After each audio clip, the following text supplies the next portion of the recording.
Good morning, and welcome to Wanda's Picks, a Black Arts and Cultural program of the African Sisters Media Network. And we are so excited to have one of our favorite guests, Thomas Simpson, to join us to talk about Afro Solo 31. Like, whoa, really, Thomas? 31? Oh, And right. then this is part two of let's see, what was I reading? Part two of Let Freedom Ring. And I'm like, oh, I think I missed part one. So you have to tell me a little bit about, part one. And for those that don't know what Afro Solo is, it is like the premier solo performance showcase of people of African descent. Like, yeah, just Black folks, people. Like he's doing that still. Like Black folks only, and is legal, and he's getting funding. He's highly funded. And it's so amazing. And then Thomas is joining. He's going to talk about this film that he has created using AI technology and a collaborator. And we are also joined in the studio by two wonderful women. Miss Augustine Phillips, who's a writer, and she's going to be sharing a short story. Please don't let that America be America again. Really wonderful story about her dad. And then Miss Libah Sheppard, who is also a writer, and she's going to be reading from her story, I Do Love You, which is a tribute to her beloved big brother. And there's some other folks that are going to be presenting at this wonderful showcase, which is going to be both in person and virtual. And uh, and it's Friday, March 28th, 7 p.m., and Saturday, March 29th at 7 p.m. And then for those who don't go out at night much anymore, like myself, Sunday, March 30th at 3 p.m. Is for us. And the performances are at the Potrero Stage, which has been Afro Solo's performance home for a minute now. I don't know how many minutes, but quite a few years now. And that the Potrero Stage is located at 1695 18th Street at Arkansas. And it's real busable because I've caught the bus there before from the East Bay. And that's in San Francisco. And there's only three performances. So, folks, you need to like go to the first one so you can go back. Because it's like you go once and then it's like, oh man, I need to go again because now I kind of know what to expect. So Thomas, let me read your bio, and then you could tell us more, or maybe you tell us more about Afro Solo and how it started at a birthday party, and like what a birthday party, right? I wasn't Yeah. at the birthday party, but I came to a lot of Afro solos. Like I remember the one when um gosh, I just drew a blank. That happens The to us the, sometimes. the lovely couple, that they're both ancestors now. Mhm. And it used to have like famous people, like you'd have this famous people Oh, Ruby day. D. Ruby D. Ruby D and Ossie Davis. Yeah, yeah. Remember that? It was at this church or something in the Tenderloin. Was that one? Yeah, you used to have us, like going to the people. Like you would have performances in the hood, literally. So anyway, let me stop talking because Thomas and I go back. Yeah. Go ahead, Thomas. Tell us about Afro Solo, its origins, how it started, and 31. Wow. First of all, I'd like to thank you for having us on today so we can share what we're doing with your congregation and invite them to come to our performances. And if we've been going 31 years, that means you've been going for a few years also. So I really appreciate all the support that we've gotten from you over the years. In terms of Afro Solo, we've grown to where we have a season now. And we have the Let Freedom Ring. We have performances back in October and November, which was sort of the first part of this Let Freedom Ring.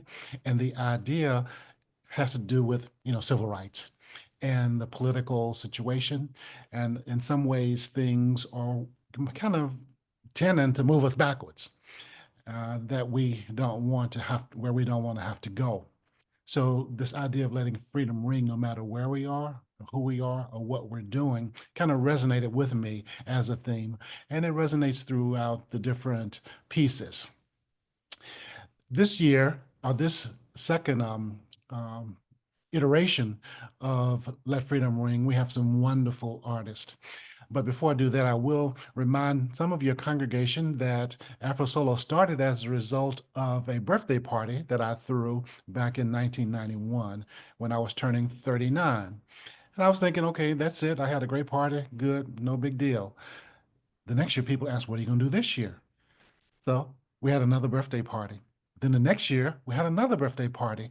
And that's when I began to think, wow, this might make an annual event. We had our first festival in 1994.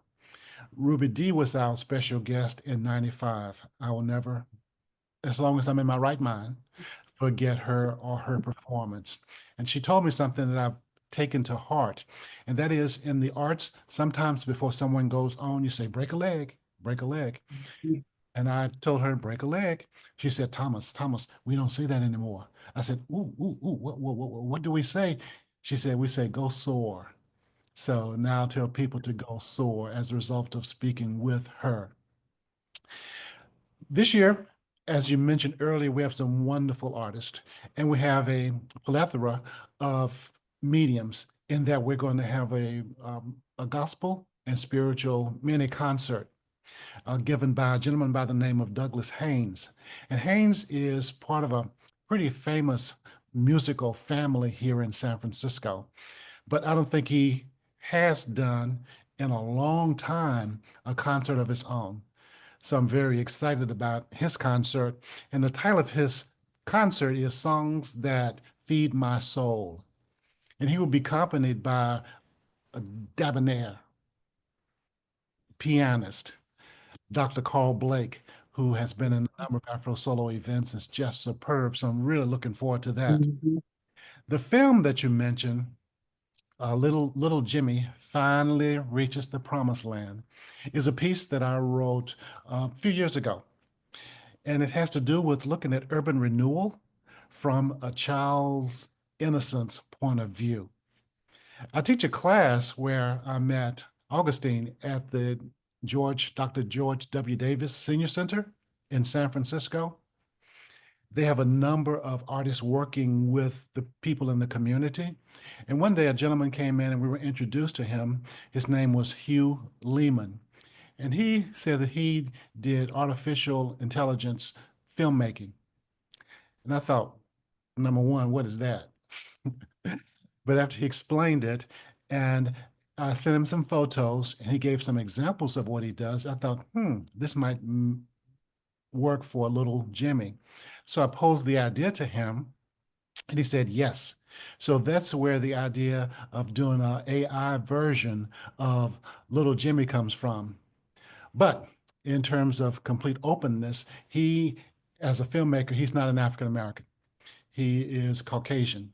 He's done a number of films and he's worked in a number of different countries using AI. And actually, this would be one of the first times that I think we've had a non-African American on our cover. But the idea is that he came, he shared what he would do, and it seems to work.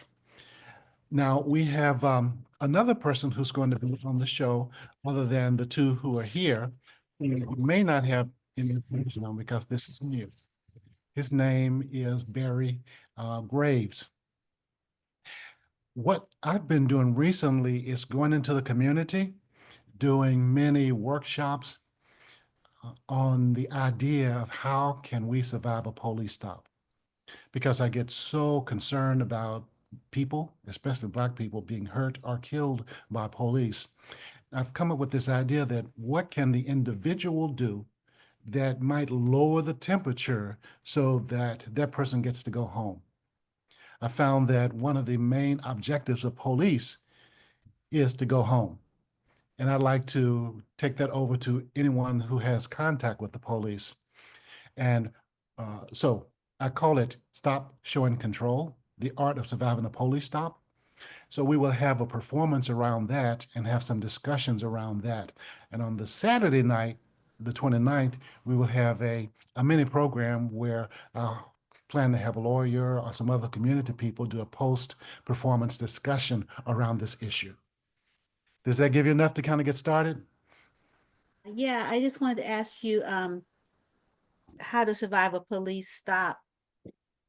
You mentioned stop, something, something. I mean, like there was a something. What my goal was to come up with something that was simple, that was memorable, that was actionable. Okay. Such as if there's an earthquake, we know we're supposed to stop, we're supposed to duck, cover, and hold. If Okay. we catch on fire, we're supposed to stop, drop, and roll. So I Mhm. came up with, if you get stopped by the police, number one is stop, then show empty, non-threatening hands, and then control yourself. Stop, Oh. show, and control. And the control might be the most difficult thing that you have to practice. And I Mhm. think about some of our great basketball players or football players who we think are so wonderful. And it's not like they go to the gym once a week and shoot, 40 points. They practice every day. So Mhm. this is something that needs to be in our lexicon of what to do. Mhm. Okay. Does it make sense? Makes sense. Yeah. So the Well. idea is to have these forums where we have performances, then discussions. And we had Mhm. a great one a few weeks ago where we had psychologist, Dr. Wade, we had a policewoman, and it was a wonderful discussion. Mhm. Yeah, awesome. Yeah, it's really really wonderful when the community is or the people who are in the audience are allowed to participate because I don't know, I think at every one of your Afro solo showcases the content of the artist is always something you want to talk about because what you do in Afro Solo is you tell our stories, which is really wonderful, having Miss Sheppard and Miss Phillips on, with you today because and also, the film that your story that's now going to be a film about gentrification, Black elimination as opposed to urban renewal. Yeah, like it's something that we know. And if people are young, then it's something that they need to know. There's some things that I look for when I program the festival. And number one, I look at the story. Is it a true story? Not necessarily true in the sense of having a beginning, a middle, and end. How well is it written? Is it relatable?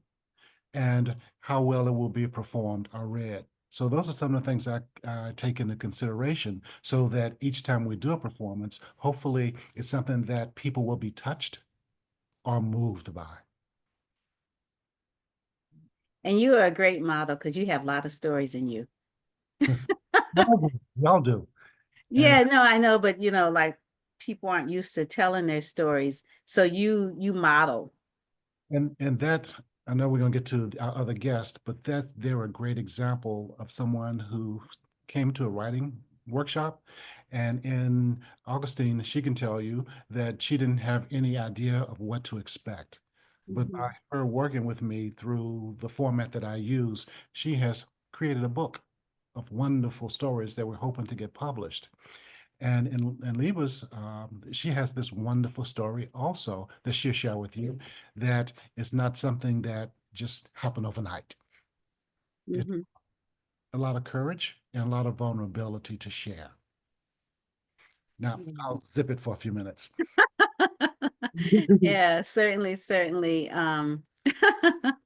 So let me just read your bios, Miss Phillips and then Miss Sheppard. Um, Augustine Phillips, again, is sharing her story. Please don't let that America be America again. And using the story of her father, she writes a cautionary story about what life will be like for many people if the onslaught of diversity, equity, and inclusion programs, DEI, the erasure or sanitized version of Black history and education, the banning of books, etc., is a success. And Ms. Phillips, as Thomas mentioned, you can find her on YouTube performing some of her work. Um, she really has a delightful presence. I was watching the one on GOAT, Muhammad Ali's. Let's see, GOAT stands for what? Greatest of all time. Right, right, right. Yeah. And I never seen anyone take that personally. Like, well, yeah, of course, why not? What is heck of funny? And then Miss Sheppard, she's going to read again from her story, I Do Love You. And it's a song that her brother would sing to her. And I hope she'll like sing it to us if she likes a little bit of it. Give us a few bars. And it's a story of a young Black girl's love for her older brother. And I was looking for the bio part. I'm going to let you tell what the story's about. She recently completed a bachelor's degree and is presently working on a master's degree at her alma mater, San Francisco State University. And she has a YouTube presence. And one of her pieces is I only wanted to play with my dolls. So you can follow them, folks, because they are already, like making a name for themselves as writers and performers. So we're real excited about that. So I'm going to play Thomas's video last because today this is International Women's History Month. So the women lead, right? And that's why I really wanted to talk to both of you. So so we're going to start Can I make the, one edit to her bio? She graduated from San Francisco State. I yeah. mean, now she's at USC, San Francisco University, working on a master's. Oh, University of you mean She'll the tell you, University of San Francisco? working on a Okay. master's. Okay, yeah. Oh, good. Good for you. That's where I graduated with my master's in writing. I didn't know that. Uh-huh. Yeah, they didn't have the MFA at that time. They just had an MA in writing. Hmm. So yeah, so that's how I got into higher education, which I retired from. 25 years in higher education. 2 years ago, I've been retired and I am heck of loving it. Anyway, um, maybe I might audition for Afro Solo to talk about that. Oh, that's a thought. So anyway, back to Miss Phillips. I was wondering if you could tell us about your story, and if you want to read a little bit of it, please, feel free to give us a little sampling, as they say. You know what, Wanda, I wasn't exactly sure that what you were going to do. My story is downstairs. I could pop down there and get it Hmm. now, or if you want to go to Wanda first, I mean, the other lady first. Okay, yeah, we could do that. Okay. You, So, you want me to go and get it, yeah, or? go get it. Okay, Mhm. I'll be Yeah, just a no, second. Okay, no sorry. problem. Mhm. Okie doke. All righty. So, Miss Sheppard, tell us about the story Right. that you're going to be sharing, about your brother. And yeah, tell us a little bit about your journey.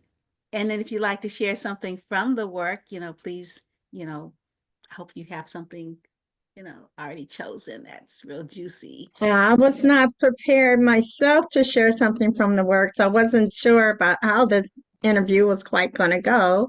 Um, however, I do have it here. Thank you so much for doing this. I wrote this piece with in Thomas writing class, and we were just sharing things that was actually difficult for us to share on. And at the time, I was actually doing Thomas writing class. I was in the hospital. I was hit by a car, and the car actually paralyzed. I was paralyzed from my legs, unable to walk. And the doctor said to me, I don't foresee that you'll ever be able to walk again. And I told him, I don't foresee that you know my God, because I couldn't receive that. And, I was getting lifted in the order to the bathroom and things because I couldn't walk, I couldn't move. And so I was doing Thomas writing class while I was in there. And while I was in the home trying to recover, I am today so grateful that I am walking. I am taking steps. I'm walking with the walker, but I'm so grateful for that and get around with a scooter chair. But my legs move and they step.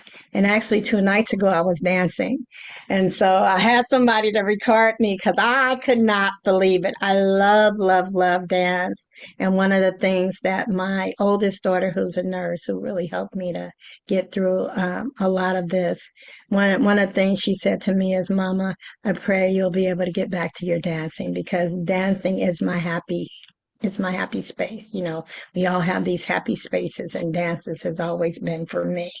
Um, so, so I'm happy to say that. And while I was there, I started writing on something that I had pushed down for probably about a good 40 years or so. When it happened, I went into mute. I numbed out. I don't know where I went, because one of the things that I know about trauma is that trauma is not this little neat wrapped up package, right? You don't go into trauma and then you come out and you take these various steps, and they try to make it be. Trauma is it's messy, it's unpredictable, it's explosive, it's all these things, right? And so I was traumatized, um, experiencing when I was 12, seeing my brother murdered in front of me. And I shoved it down. I didn't talk about it. Um, I was when I started smoking crack at 12, and I'm in recovery now. I've been clean for 37 years now. Be 38 on the 19th of next month. I'll have 38 years clean. Um, but you know, when I'm sharing my stories about my recovery, I often say, you know, I started smoking crack when I was 12. And I think, you know, I would just say it, like I wouldn't think twice about it. And then when I wrote this piece, it just all made sense. My brother was murdered when I was 12. I was smoking crack when I was 12. It's full-fledged crack addict.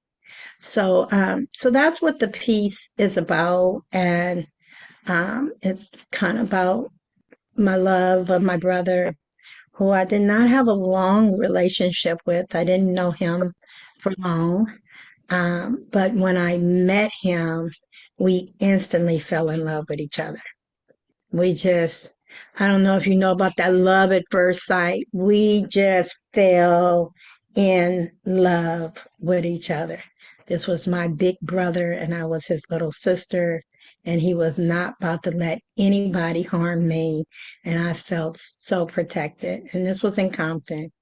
Um, so yeah, that's what the story is about. And the process of writing this piece, I don't even have words for it. It was hard. It was probably one of the hardest pieces that I've ever written. And I'm a writer too.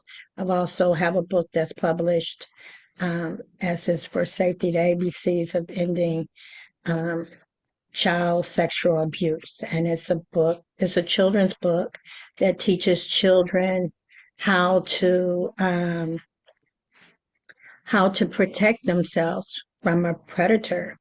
And I always feel like if every child could have this book in their hand, or this book can be read to every child, we can begin to eliminate sexual rape, molestation, abuse of children. Is something I'm extremely passionate about. And so, Can I so I interrupt do, you there? Can I interrupt you for a yeah, second? Do you have the book next to you? You can hold it up so we can see it. I do have, let me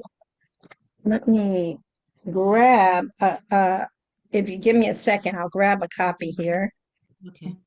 Yeah, let me grab a copy off the shelf, and I'll show it to you really Hey, quick. well, I don't want you to All have to right, go away, so you can okay. come back with that. But yeah, I'll call. Libah, you put yourself on mute. yeah, she wanted to call somebody to get Oh, the okay. book. Okay, I'm sorry. That's nice. Yeah. So we have a I multi-talented. was calling my Mhm. sorry, I was I calling got my it. daughter to get the book, and I didn't want y'all to hear me doing the mama yell. So get my book for me, sweetie, please. I have it's one over there Well, that is on the so shelves. wonderful that you So wrote this book. I need a copy. okay, absolutely, absolutely. So this is the book. I don't know if you could see with the Oh yeah, S is for safety. Nice. Yes. Where is it Yeah. available? The ABCs of ending sexual abuse. Yeah, where? So it's this is my part with technology here. It is I have 500 copies of my book on my shelf. Oh, So I have not done a website yet or any of that. It's not on Amazon. It lands in my house right now, and we're working on getting myself a website and all that stuff. okay. Yes. So, how do we get a copy? Since like, can you give us something that we could Yeah, take? please send me an email Mhm, at Libah, Lib as in boy, mhm. AHSheppard, the number one. So that's Libah Sheppard, the number one at gmail.com. And Okay. just let me know that you're interested in getting the book, and I'll give you the steps. You can also reach me at 415-845-7774. Okay. And how much is a book? The book is $20. And if I'm shipping it out to you, it's 25. Okay. Will you have Yeah. the book at the performances? I did not think about that, but sure, I absolutely can. I think that's a good idea. And then we can Yes. get autograph Okay, yes, absolutely. and a picture with you. Oh, Yes. yeah. Okay, super. Oh, this is wonderful. Okay. Back to your story. So I just want to say that I am a writer. I love writing. I love journaling. But this piece, I have to absolutely say that this piece was the hardest piece that I've ever had to write. Mhm. Yeah. Yes, So with the are you killing of going, my brother. yeah, yeah. Are you going to share something from the piece with us? And Yeah. I already requested a little melody of the song. Ah, 'Cause so that's what the so title we are is. we are going to play the song at the event. I have received lots of talents. Singing was not one of them. I actually remember somebody telling me, they were like, "Ooh, I bet you can sing," and I said, "Ooh, I bet I can." 'Cause, all Black women are supposed to be able to sing. That's not one that I landed. Um, so anyway, I can do just a little bit of it here. Um, I don't think you want the whole thing, right? Just little piece of No, it. no, Okay. just a So teaser. this is where I start because I feel that the acknowledgement of who I am is the most critical piece. And for me, growing up in foster care, not knowing my family, when I finally met my family about 8 years ago in Alabama at a family reunion, I was overflowed with joy, just they were such beautiful, amazing people. So I feel like, so I start out here. I am Libah Sheppard, daughter of Susie, granddaughter of Mavis, great granddaughter of Clarine, mother of Michelle, Erica, Gabriella, grandmother of Addison. And this piece is entitled, I Do Love You. I do love you. I can remember him singing that to me as soon as we met for the first time. I do love you. I love you. I love you. Ooh, ooh, baby, baby. It was the summer of 1979 in Compton, California. I was 12 years old and he was 24. I fell in love with him as soon as we met. It was an inseparable bond. He stood 6 feet 7 inches tall, with butterscotch caramel skin, hazel eyes, and finger waves in his hair. I went to visit my father for the first time that summer. I had left from Marin City headed to Compton, California, which is about 500 miles apart. My father did not want me to leave and go anywhere with this 24-year-old man. I'll stop there.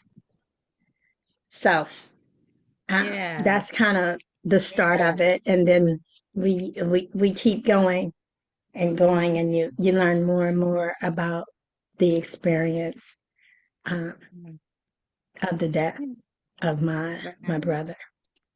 Right, right. Yeah. Oh, thank you for the story about not being raised by your birth family. I really like the Yeah. opening with your lineage, your matrilineal lineage. I just love that. Um, Yes. Rhodessa Jones, Yes, wonderful. I worked with Rhodessa. Queen, Oh, yeah, you I know worked Queen with Rhodessa? Rhodessa Jones. Absolutely. I just actually saw their performance, the last day of it on Sunday. Yeah, amazing. Um, It's amazing. Yeah. and yeah, I worked with Theater for Incarcerated Women on the Medea Project for many, many years. Okay. Rhodessa was, I want to say back in the 90s, Mhm. she came to Glide there, and everyone was so excited. Oh my God, Rhodessa, I've always wanted to work with you. And then I was just like, um, I don't know you, but it's great to work with you, because I didn't know who she was. And I felt so bad because I'm like, the whole world knows this woman and I don't know her. But she was amazing to work with and to do work with. I know Thomas have also worked with Odessa and things. So yeah. So Yeah, definitely Rhodessa. that is part of what we do in the Right, Medea. right. Well, I've seen you. I'm sure because I've known Rhodessa for over 20 years, and Oh Medea yeah. Theater for Incarcerated Women. I remember when Stanley and Quentin were alive at Lorraine Hansberry Theater, and that was Hmm. the first place where the Medea Project was performed. And the women would come in through the back in their orange and Yes, I was shackles. there. Yes. And I remember Sean, was working Mm-hmm. for Mm-hmm. for the Mm-hmm. county jail, Yes. and she'd be there. Yes, Yeah, exactly.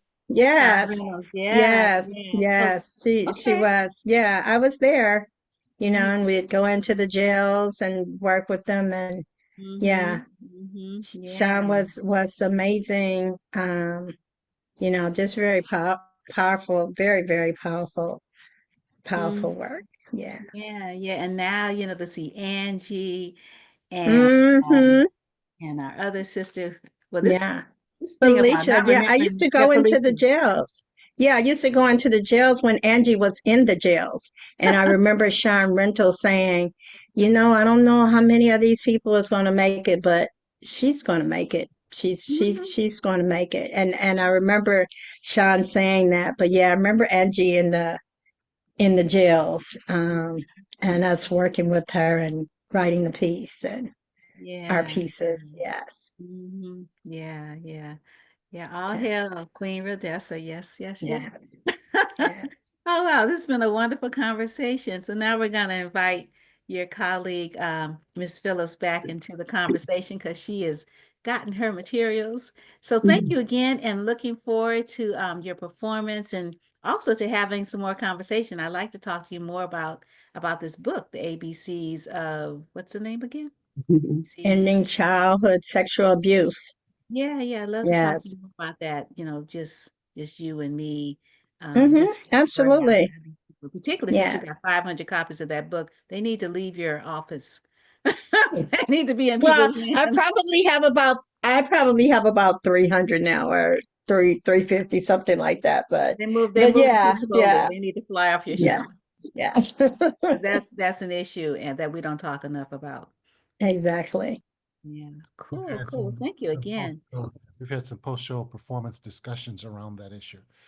Oh, Um, you have? we have in the past, yes. It's Yeah. Oh, Excellent, excellent, excellent. Oh, how exciting. All these bonuses with these stories. And So, Miss Phillips, oh my goodness. Welcome back. So Thank you. tell us about your, the story that you prepared, talking about your dad's migration here from, was it Arkansas? Mm-hmm. Mm-hmm. Yeah, yeah, Mm-hmm. yeah. Hmm. And he was born in those early years of Yes. the 20th century. And Yes. he knew some stuff in his body, like what it feels like to pick cotton, you know? Mm-hmm. Mm-hmm. And the way you describe it is like it's hecka brutal. I mean, Thank you. Yeah. hecka brutal. And Yeah. then, how we read about people being taken advantage of, whole families. And your dad is Mm-hmm. a kid when this is happening.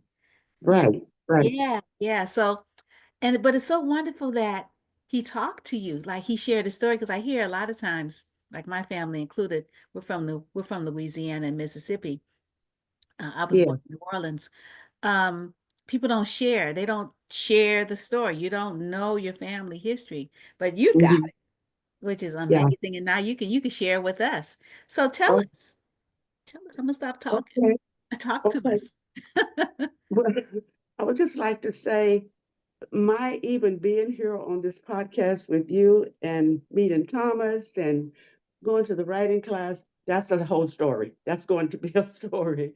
Because if you had told me a couple of years from now, if anyone had said to me, you're going to be writing and you're going to be performing and you're going to be doing interviews, I would have said, yeah, right. But anyway, the day I walked into Thomas' class was I just still cannot believe that it turned out to be what it is today for me just right now because I'm a little simple country girl, grew up in Arkansas in the 50s and I always did like to write and after high school I kind of thought about it during the years and I'm like I don't have anything to say. My life was boring. I lived way back in the woods, pick cotton and that's it. Went to town and on the weekends and stuff like that. And I would say, well, who would be interested in reading that? Well, anyway, the day I walked into the writing class, the thing I love about this class is Thomas gives us a prompt. He doesn't say, write something. He gives us a prompt. So the day that I wrote this particular story, he had read Langston Hughes' poem, Let America Be America Again. And I was so moved by the poem, and I'm like, with this current political current today, with this MAGA, Make America Great Again, after he finished, I'm like, that's so interesting. And I immediately didn't want to write it in my own words the way I felt, but I immediately thought about my dad because his life was 3 times worse than mine was growing up. And he had been doing this, sharecropping longer than I was involved with sharecropping.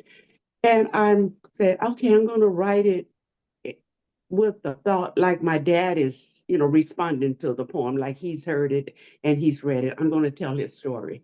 So that's how I came to write the story in the voice of my dad. And so I'll read just a little excerpt. The story title is Please Don't Let That America Be America Again. Thomas Simpson of AfroSolo Theater Company, who is an instructor in my theater and writing class at Dr. George Davis Senior Center, read the poem Let America Be America Again by Langston Hughes. Then he asked the class to write our reflections. I immediately thought of my deceased dad. So I would like to take this opportunity, give him a voice, and speak on his behalf. My dad was born in Arkansas in 1909. Mind you, slavery was abolished some 45 years earlier, but it was not a reality for most Negroes. At that time, and for many years later, violent hostility toward colored people and race riots were commonplace. The NAACP, a civil rights organization, was established that year. Their aim was to eliminate racial discrimination and to ensure equal rights for all people. 100 years later, it saddens me to say the struggle continues. To turn back the clock to what America was 100 years ago would look something like this. My dad would return to a life that denied him certain benefits and privileges that were freely offered to another group of people because of the color of their skin. He'd be stripped of any dignity he had, and I know for certain he would not want to endure that again. My dad was a sharecropper and he grew cotton for a living. In the springtime, you'd likely find him in the field walking behind two mules that were hooked to a plow. So I'll leave it dangling at that and wait until I do the performance. Yeah, thank you so much. Mhm. Yeah. Some people probably don't even know what mules look like, you know? Uh-huh. Yeah, I, yeah. yeah, I will describe in further detail Mhm. what it really looks like so you can get a more vivid picture of what a sharecropper was. And when you see those little pictures in the history books, with the people out in the field and the small children, you will know exactly what I'm talking about because I lived that life myself. Mhm. I Mhm. was one of those children. Yeah. Yeah, for 18 years. Mm. Right, Hmm. right. Yeah, when I was reading your story, I didn't realize that you had experienced that too. Hmm. Hmm. Yeah, yeah, Yes. yeah. And Wow, you walk in Yeah. history. and So it's Thomas. Right. Yeah, it's amazing. when I Hmm. first heard that, when she first read it, I was just enthralled. And I was enthralled that there was living history right there in front of me. We have read about sharecroppers, and I don't know if I knew anyone who was a sharecropper until she read her story. Mhm. And I was just stunned almost to hear it and hear it from the first person. And that's one of the things that when I write about my class at some point is you never know what you're going to get when someone walks in to write. Mhm. What Mhm. unfolds are these just exquisite stories about life. Mhm. Yeah, yeah. I like that poem, Let America Be America Again. Yeah, it's a Hmm. really, really beautiful work. I shade to Langston Hughes and I shade to your dad, and to all of our beloveds who are ancestors now, but they're walking with us, Yes. They're walking still with here, us. Mhm. right here. And yeah, totally. So Thomas, I am going to bring you back and we're gonna play your movie. So let's see how we're gonna work this thing. And you all let me know if you can't hear it. But I think I have it queued up. Oh yeah, I do. Okay. So now let me share my screen.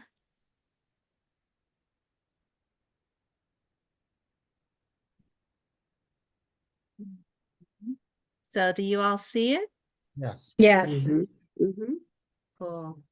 All righty. So we're gonna make the screen, make it bigger, and we're gonna play it. And this will be the first time they've seen it also, I believe. Oh, really? Okay. Yes. It's hecka cute. Excerpt. Let's see. So I'm trying to play it. Let's see. Let me oh.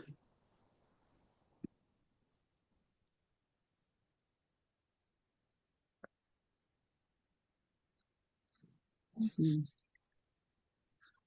Let me stop the share real quick and minimize it because it's not letting me Can't see it. I can't see the play button. Okay. All right, let's try it again.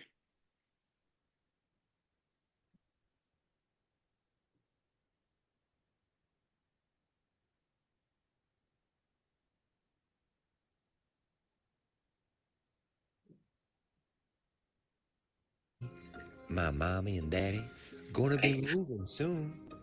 We gots to. so they can fix up our neighborhood. My mama says our block is going to be the first one that urban renewal fixes up. They're going to send us a new house. Mama say he's finally going to get to the promised land. The man came by and told my daddy and mama and me all about the plans to tear down a house. Then they're going to tear Miss Doris' house, Miss Mary's house, Mr. Franklin's house, Mrs. Bluce's house, Mr. Bass' house, the house on the corner, and an old grocery store, and the barber shop, and the dry cleaner place, and the barbecue joint.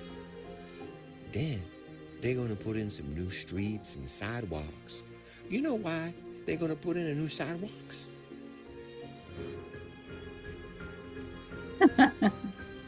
Mm, Applause, applause. yes. Powerful. Yeah, very nice. Wow. Is that oh, it's for you to ask questions, not me. No, you go ahead. I'm just trying to, I need to get back to, I hid the things, and so now I got to try to get back to, Okay. yeah, I got to So figure out. Sorry, that go was ahead. the inserts. Is it in the making? Is this film in the making, or has it been complete? It should be complete for the festival. It'll be about a 3 to 5, 6 minute piece. It's in the works. Wow. Beautiful. Yeah, Congratulations. urban renewal from a kid's point of view, but how Hmm. everything up. Mhm. Yeah, isn't it cute? I just love the Yes. little boy. He's so cute. Powerful. Very nice. So Thomas, you're always full of surprises. Every Afro solo is so different from the previous ones. You know how you think about the people that are like one tune, one hit people. You be knocking it out the park every time. You're like But inspired. to have people to work with like these two, it helps a whole lot. Yeah, yeah. It's like, wow, is your class just in person, your writing classes? Well, there are two classes. Right now, we have primarily it's in person at the George W. Davis Senior Center in San Francisco and the Bayview, and we generally meet in person. But the last couple of weeks, it's been raining. So we've done Zoom. So it's usually in person, but because of the inclement weather, last couple of weeks, we've met online. Other class, which is a class of women, we have met mostly online. And we'll be starting up a class pretty soon online also. There are two different classes. One is online basically, and one is in person basically.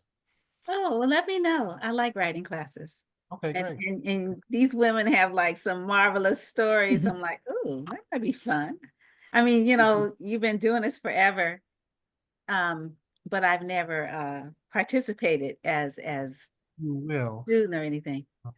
As Libah was saying, sometimes we deal with subjects that are not fun, and one of the in all the classes in some ways we're dealing with this Black trauma and trying to figure out ways to overcome it. And the arts and writing about it is, of course, as you know, as a writer, is a significant way to do that. And there's a lot of research around that also about writing and how healthful it is to one's mental state. Oh, So yeah, certainly. it's not all one person criticized AfroSolo for doing heavy stuff. Everything was heavy. Everything's always heavy. And I'm like, yeah, that's kind of like life. But in the stories, there's a lot of joy and surprise and humor sometimes, along with, the difficult times. So I like trying to get all those different angles, those different varieties of life. Stories. And that's what I was talking about earlier in trying to be sure the story had a beginning, a nice middle, a nice end, a story that you can feel, taste, touch, those senses, with the idea of bringing the person into the story who's listening. That's the idea. Yeah. We in recovery, we call it sharing our experience, strength, and hope. We don't want to leave people, Mm-hmm. down. We want to let them know through our example that Mm-hmm. we have, we're, that another way is possible, that you can have healing. It's definitely a practice, ongoing practice. You don't get better and stay better. And so Mm-hmm. that's why this narrative repair, which Afro Soloist does, like our stories heal the community. They heal us, and then the healing goes out because we're all one people. Like we divide ourselves into these different categories. Like I'm a Black person, and I'm a this person, and I'm a that person. But no, we just one being, one human being. And just And so we are the medicine for each other. We mm, are the medicine. And so wow. Afro Solo is a pharmacy. Like you look behind yourself, Thomas, you got all these bottles. It's like, okay, what do I need today? I need some Libah today. What do I need? When do I need later on? Like before I go to bed, I need some Augustine. Like, yeah, we just like, You just gave me a beautiful quote. Uh, Afro Solo is medicine for the community. Wow. And before that, I was just thinking about Libah sharing her story of being clean for 37 years.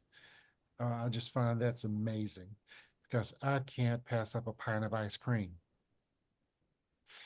I can't imagine dealing with something so much more addictive. And I just give honor to everyone who gets through that. mhm. Yeah, you just think about, you know, Miss Sheppard's story is one of grief. Mhm. What do you do with the loss? What do you do with the grief? Like, it's like this little girl, she lost her best friend right in front of her eyes. She knew, she was a big girl. She knew that this was not a cartoon. He was not going to get up and start running. Like, no way. This was like her brother was gone just because he didn't do what they wanted him to do. It's like horrible. But you're here. Like, she's here. She's here. Like, wow. You know, what a testament. What a testament. And Miss Phillips, like sharecropping. That sounds like a living hell. And she's here. And her father brought his family to the Bay, and his life changed in a way that he probably couldn't envision, but he knew he had to get out of there. So yeah, so like Thomas, that birthday party was like, it's still going on. You still playing some good jams, man. Like keep on playing them. Keep on playing them. We still dancing. I love dancing too. Libah, invite me to your party, okay? You got my information. I like dance parties. That's how I worship. I pray as in movement. I like you know, like not stationary. I like moving. That's how I worship. And I wanna call Dorsey Blake's name and say Ashe to him because he's our ancestor, and they're having a special uh memorial to him this coming Saturday, I think 11 o'clock, Thomas. Right. Um, can you make that announcement? Dorsey Blake, who was the pastor at the Church for the Fellowship of All Peoples in San Francisco, that was started by a couple of men um, close to 75 years ago. And it was the first interracial, non-denominational church this side of the Mississippi. Started by Howard Thurman and a Dr. Fisk of Stanford. But Dr. Thurman has become much more associated with it over the years, I believe. Dorsey has been the pastor there since '94, and he passed away a couple of weeks ago. So Mhm. we're having a service for him this coming um, Saturday. Saturday. Mhm. Yeah, the 22nd. Let's go. And the church is located pretty close to Larkin and Broadway. Mhm. Yeah, and I wanted to mention him because his brother, Dr. Carl Blake, Oh, is the pianist who's accompanying the famous singer Douglas Haynes at Afro Solo 31. Yeah. Small world. Mhm. All righty. So let me give the announcements one more time. So the shows, 3 performances only, in person, Friday, May 28th, 7 p.m. Saturday, not May, sorry, Saturday, Friday, March 28th, 7 p.m. Saturday, March 3rd, 29th at 7 p.m. And then Sunday matinee, March 30th at 3 p.m. at the Potrero Stage, 1695 18th Street at Arkansas, which is kind of interesting. Miss Augustine, they like calling your homeland Arkansas, right? Mhm. The street in San Francisco. And again, if you're on public transportation, it's you could do it. You take BART over, and then you get a bus, and it drops you off, and you walk down the hill or something like that. It's been a Mhm. minute. And you can get tickets at tickets.playground.sf.org. Tickets are $0 to $35, which means cost is not a factor. You can get there, you can get in. And you can always give more money for those people. I pay it forward, as they say, because Thomas's Afro Solo is a nonprofit, and monies are shrinking, those pots are shrinking. And Afro Solo has a website, afrosolo.org, and it's a great site. And Thomas also has a YouTube channel, so you can watch some previous performances there, and he does commercials, and it's hecka nice. And you can call 415-771-2376. Again, 415-771-2376. You can always get tickets at the door if you can't do the technology thing. Okay. All right. Anything else, anybody?